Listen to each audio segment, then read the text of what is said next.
Sa mga besh, mga bay,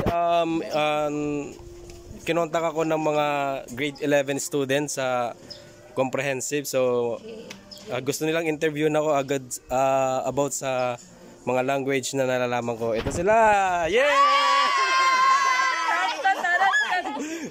Ayan po sila. Pinahirapan ako nila kanina sa sa pagsasalita ng Ilonggo, Bisaya, Tagalog, English, nagdugo yung erang ko, at sa Bacana o broken Spanish. So,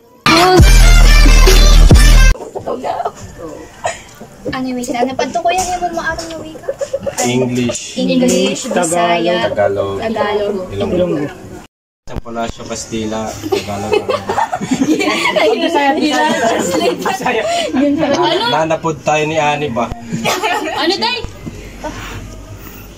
Oh, ako si Ruben P. Palacio. Si Manliwat tayo. Ako po ay may sariling pamilya, meron limang asawa. Igudo-udo mo na lang. Manang ito ha. Ay, pag tuway na kayo, bayan kita mag-ihad din magutom na ba yan? Director, assistant director. Iyan nagkikinaon, iyan nagkikinaon. Head director. Ikaw, ano? Tao. Moral support. Bata, ako na. Ay, ako na nga sa mag-ara nga sa loob. Ay, nag-isipit lo. Ito mo rin nga. Seryoso ako nga ni Dero magseryoso. Mas seryoso pag in-interview. Sige na. Super pa sa mga pasuga din eh. Kaya puro lang pag pinatawa. Okay. Matakot ka kung seryosoin na ito.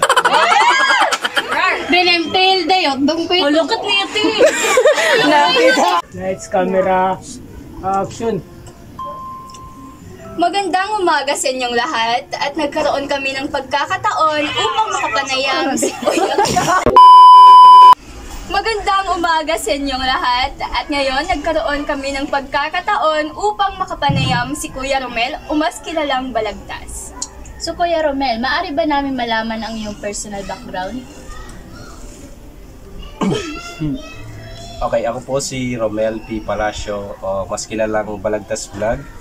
At meron pa akong sariling pamilya.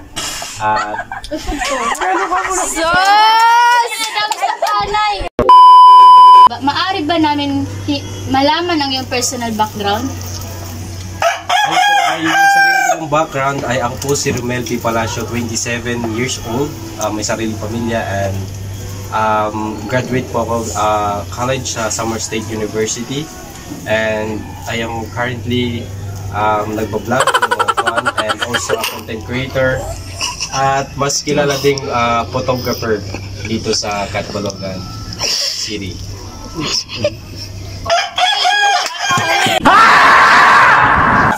Pag magyakan ako Ilonggo, medyo ako makatarawa kasi mga niyak ng mga Ilonggo. Bagan ka nito. Pigilin na lang niya. Kaya kagabi naginig sample ako si Kira pag tinawa sulod. Dida. Okay, ka nito. Ang pagkabagod din ito. Okay po. Katulad ng ano? Tulad ng Sabihin mo sa Tagalog din, sasabihin ko sa Bisaya. saan ka nakatira? Nakapuyo ko diya sa Burak. Sa Mercedes ako nakapuyo. Yung ano naman, saan ka nag-aaral? Parang ganun. Saan ako nag-aaral? Nag-school ko dito sa Samar State University. Layo kaayo kay diri siya pwede lakawon o sakay jud tayo baka ng motorsiklo o bisag sa nga 3-seater nga motor. Okay. So, sa wikang Ilonggo naman, Kuya, maaari ka bang magbigay ng sample? O, Bahagi mo. halimbawa ng sasabihin ko sa Tagalog yung Mga anong pangalan ng nanay mo? Pangalan ng nanay ka? Opo. Okay. Ano pa to nga ka, mama?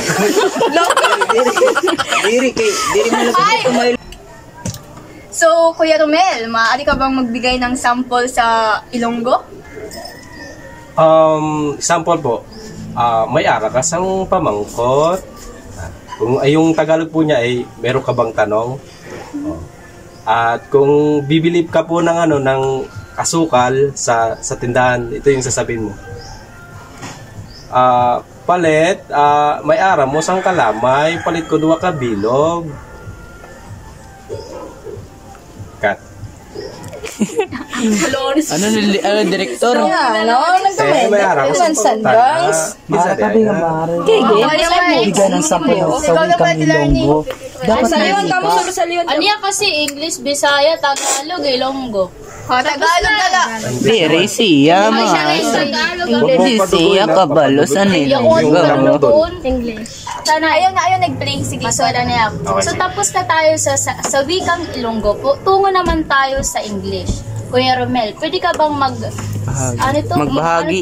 Maaari mo bang Lights, camera, action. So, tapos na tayo sa wikang Ilonggo. Tungo naman tayo sa wikang English. Kuya Romel, pwede ka bang magbigay ng halimbawa na sa iyong personal background? I am an event photographer here in our city also, and I am accepting any calls or PM to those stranger that they want to have a photo shoot with high quality and enhanced photo, just affordable budget. Yeah. So, Kuya Romel, ikaw ay nagbablog. Kailan ka ba nagsimula sa iyong ginagawa Career. Kailan ka ba nagsimula? Magbusanay. So, Kuya Romel, ikaw ay Nagbablog. Kailan ka ba nagsimula mag-vlog? nagsimula mag-vlog? Ano ba sinimulan? Okay, play ito. Sinimulan ko. Lumayas ka doon, limon. Siguro na rin para maganda tignan. Pero Mel, narinig namin na ikaw ay nagbablog. Napakaganda pakinggan.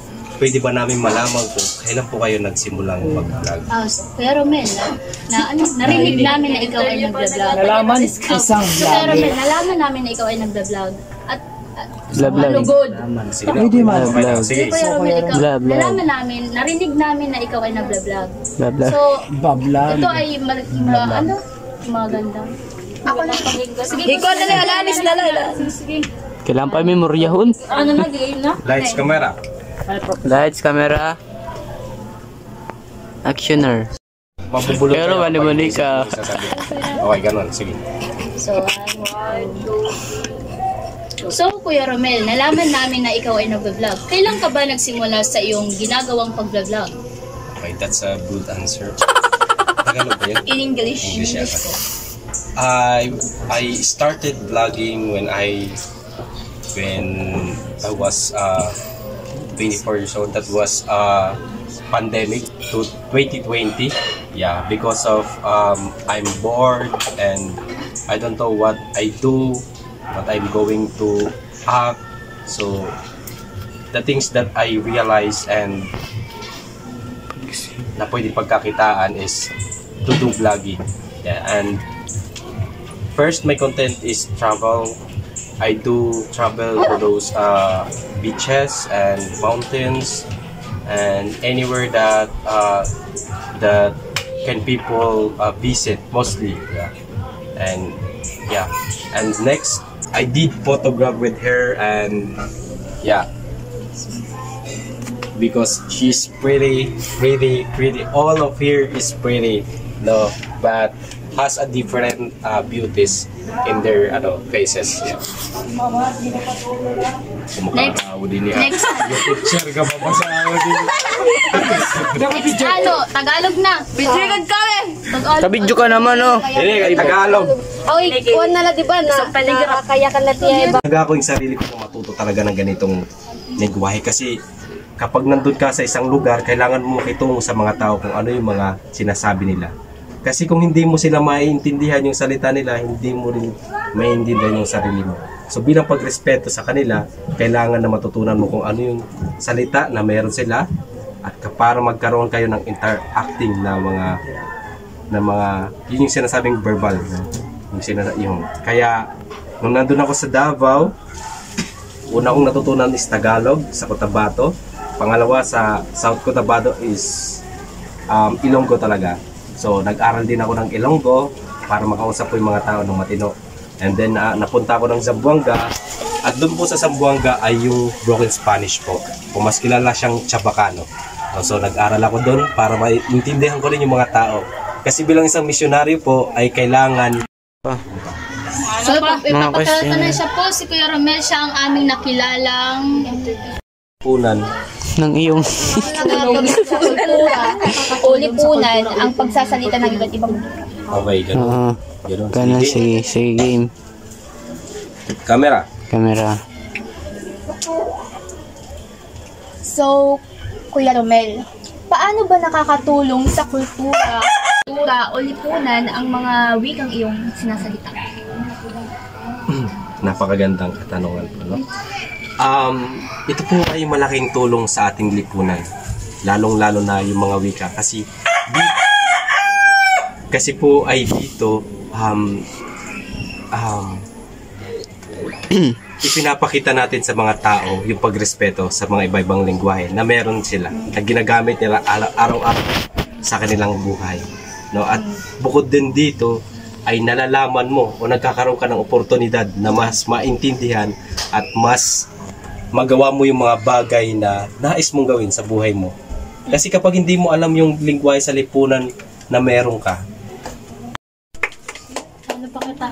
ay natong ko ano na lewat ang bibidyo sigulpot pa ba nga di ba mo bibidyo kita.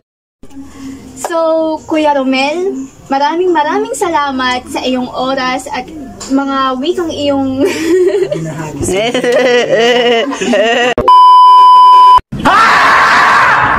maupay na! Upay na. Ayaw kasi pagkita ako, nangangatawa ka lang. Nakakita. salamat sa iyong oras at mga wikang iyong binahagi sa amin. Okay. Camera! Lights, camera, action. So, Kuya Romel, maraming salamat sa iyong oras at sa mga wikang iyong nalalaman na ibinahagi mo sa amin.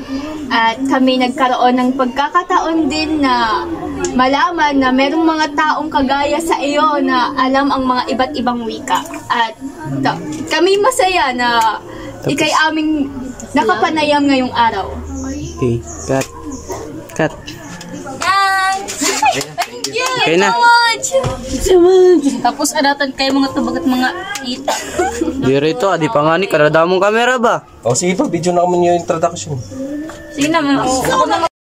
Ayun, so thank you so much sa oportunidad na ma-interview ninyo. Ayan, mga grade 11, mga sikat na. Ayan. Ma'am, yung teacher, yung mga estudyante ninyo, dapat bigyan nyo sila ng 101 na grade.